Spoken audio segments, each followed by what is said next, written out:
Hi welcome to AP 7am. ఈ మధ్య వెజిటేరియన్లు ఎగ్టేరియన్ల మధ్య ఓ వాదన నడుస్తుంది. గుడ్డు మంచిదా పన్నీర్ మంచిదా అని. సరే, ముందు వారెవరో చెప్పాలా? ఎగ్ తినని శాకాహారులు వెజిటేరియన్లు, ఎగ్ కూడా తినే శాకాహారులు ఎగ్టేరియన్లు. శరీరానికి కావలసిన పోషకాలన్నీ పన్నీర్లో ఉంటాయని వెజిటేరియన్లు. కాదు, ఈ విషయంలోని పన్నీర్ కంటే ముందు గుడ్లు ఉంటాయని, అవి పవర్ హౌస్లని ఎగ్టేరియన్లు వాదిస్తున్నారు. మరి డైటీషియన్లు ఏం చెప్తున్నారో చూద్దాం. గుడ్లలో శరీరానికి అవసరమైన అన్ని రకాల పోషకాలు ఉంటాయి. ఒక పెద్ద సైజు ఎగ్లో 7 గ్రాముల వరకు ప్రోటీన్లు లభిస్తాయి.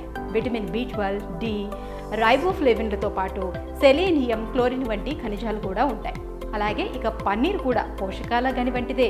100 గ్రాముల పన్నీర్లో 18 గ్రాముల ప్రోటీన్లు ఉంటాయి. కాల్షియం, ఫాస్ఫరస్ వంటి ఖనిజాలు, B విటమిన్లు లభిస్తాయి. మరి మొత్తంగా ఏది ముందు?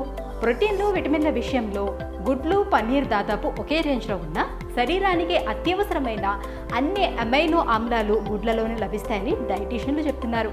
ఈ విషయంలో గుడ్లు ఒక అడుగు ముందున్నట్టేనని అంటున్నారు. ఆగండి, గుడ్లు కొంచెం బెటర్ అని ఎప్పుడు అవే తినలేం కదా.